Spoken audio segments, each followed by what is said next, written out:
ভাববো। ভোটটা হয়তো নষ্টই হবে, কাকেই দেবো, যাকেই দেবো কেই দেবো, কেউ ভালো ক্যান্ডিডেট নয়। আচ্ছা, আপনারা আপনারা আপনি কি মনে করছেন যে এবারে ভোটে কি হতে পারে? কি এবারে তৃণমূল না বিজেপি? কি কিরকম? অবশ্যই বিজেপি, অবশ্যই বিজেপি, মানে বিজেপি কিভাবে আপনি বলছেন একটু বলবেন?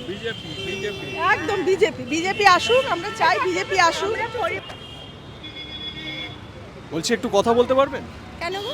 এই ভোটের জন্য এখন কি মনে হচ্ছে? ভোটের পরিস্থিতি আপনি কিরকম দেখছেন? ভোটের পরিস্থিতিতে আমি তো সব কিছুই গড়বড়ই লাগছে। কোনো ক্যান্ডিডেটকে মানে ঠিক মতন দিলে তাহলে হয়।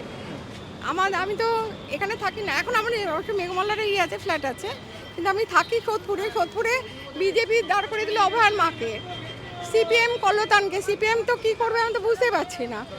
আর তৃণমূলের যাকে দিল ওই নান্টু ওকে ছেলেকে, ওকে না দিলেও পারতো। তা কোনো ক্যান্ডিডেটই পছন্দসই কেউ নয়, খালি কল্লতানকে আমার ভালো লাগে, কিন্তু কল্লতান কী করবে? সিপিএম তো কিছু পাবে না। আপনার কি মনে হয় এবারের ভোটে মানে বিজেপি না তৃণমূল কি মনে হয়? বিজেপি আসলে ভালো, কিন্তু এখন তো বলা যাচ্ছে না, যার যেরকম দখল আছে খেয়ে খেরম করে, বুথ দখল হয়ে যায়, হয়ে যায়, আমরা সাধারণ মানুষ আর কি বলবো।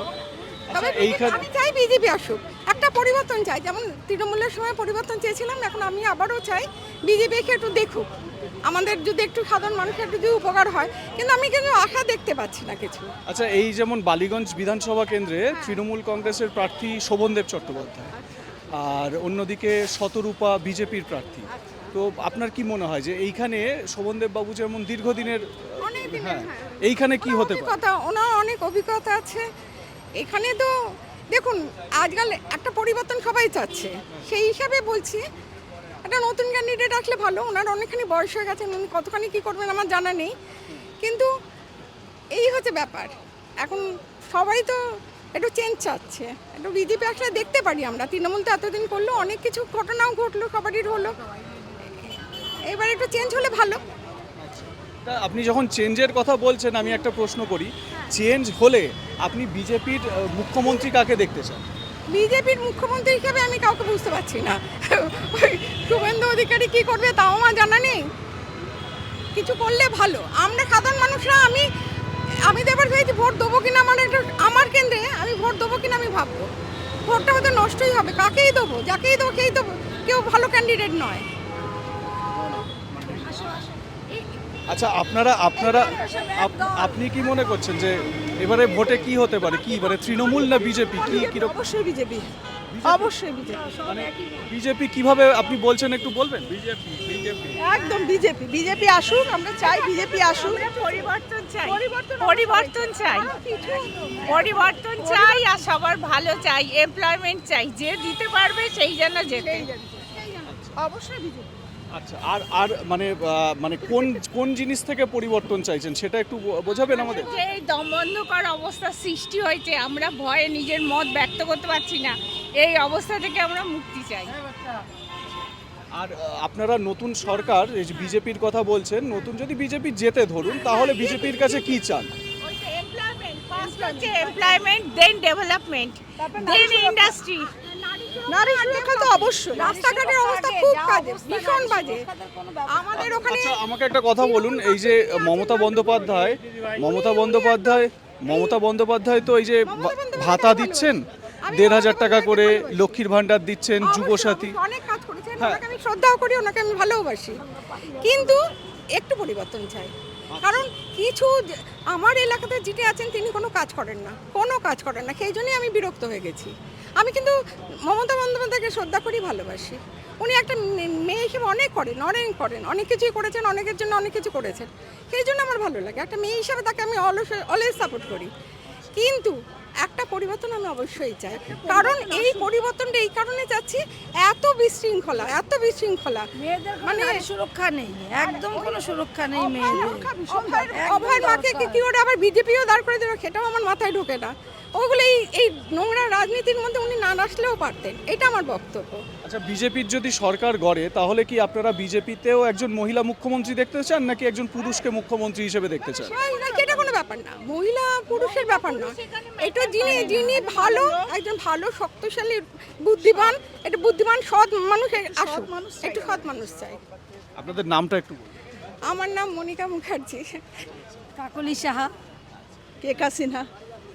শুক্তি বিশ্বাস। বালিগঞ্জে এবারে আপনার কি মনে হচ্ছে? শোভনদেব চট্টোপাধ্যায় তৃণমূল প্রার্থী, বিজেপির প্রার্থী শতরূপা, ওদিকে সিপিএম এর নতুন মুখ আফরিন বেগম, কি মনে হচ্ছে বালিগঞ্জে কি হবে? দেখুন, এরমভাবে তো প্রেডিকশন করা যায় না, তাও আমরা শোভনদাকে আশা করবো। আচ্ছা, কেন শোভনদাকে কেন আশা করছেন? শোভনদাকে দীর্ঘদিন ধরে আমি চিনি, জানি, সেই জন্য আমি শোভনদাকে সমর্থন করছি। আচ্ছা, একটা সময় তো এখানে সুব্রত মুখার্জি বালিগঞ্জের বিধায়ক ছিলেন, হ্যাঁ। মন্ত্রী ছিলেন, তারপরে সুব্রত মুখার্জির পর বাবুল সুপ্রিয় একটা টার্মে এখান থেকে জিতলেন। এবারে আপনার কি মনে হয় যে শোভনদেব চট্টোপাধ্যায়, বাবুল সুপ্রিয়, সুব্রত মুখার্জির যে জয়ের রেকর্ড সেটা ছাপিয়ে যাবেন? ছাপিয়ে না গেলেও জিতে যাবে, আচ্ছা, আমি আশা রাখি। আর বিজেপি প্রার্থী এখানে হাড্ডাহাড্ডি রেজাল্ট দেবে? বিজেপি তো চেষ্টা একটা করবেই, সেটা দেখা যাক। আপনার নামটা বলবেন? আমার নাম গৌতম বসু, সবাই জানে, সবাই চেনে। Thank you. কোন প্রার্থী জিততে শোভনদেব চ্যাটার্জি, এটা বলতে হবে। মমতা ব্যানার্জি বা আবার কি, মমতা ব্যানার্জি ছাড়া কোনো কথা হবে নাকি এখানে? শোভনদেব চ্যাটার্জি জিতবে, ও কোনো এখানে কোনো দ্বিমত নেই এখানে। কারণ এসআইআরের সময় যেভাবে মানুষকে হ্যারাস করেছে নির্বাচন কমিশন, তার তো একটা প্রত্যুত্তর দেবে মানুষ, সে মানুষ প্রত্যুত্তর দেবে। 29 তারিখে আমরা 4 তারিখে আপনারা দেখবেন ভোটের বাক্সে। আচ্ছা, আমাকে একটা কথা বলুন, এই যে এসআইআরে এত নাম বাদ চলে গেল, আরও নাকি বাদ যাবে, তো তাতে করে বিজেপি কি ফায়দা পাবে?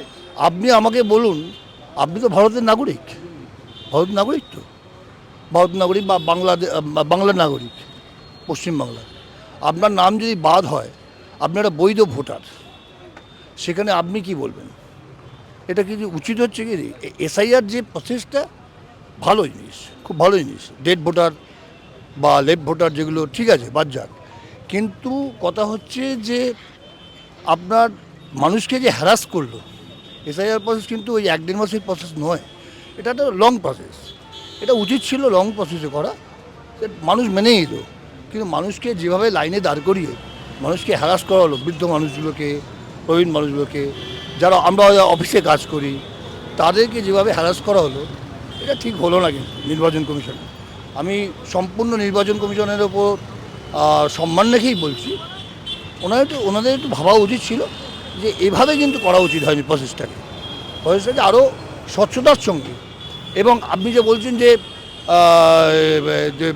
নাম বাদ গেল বিজেপি এখানে কোনো কিছু করে, মানুষ বিজেপির প্রতি ক্ষুব্ধ, প্রচণ্ড ক্ষুব্ধ কিন্তু।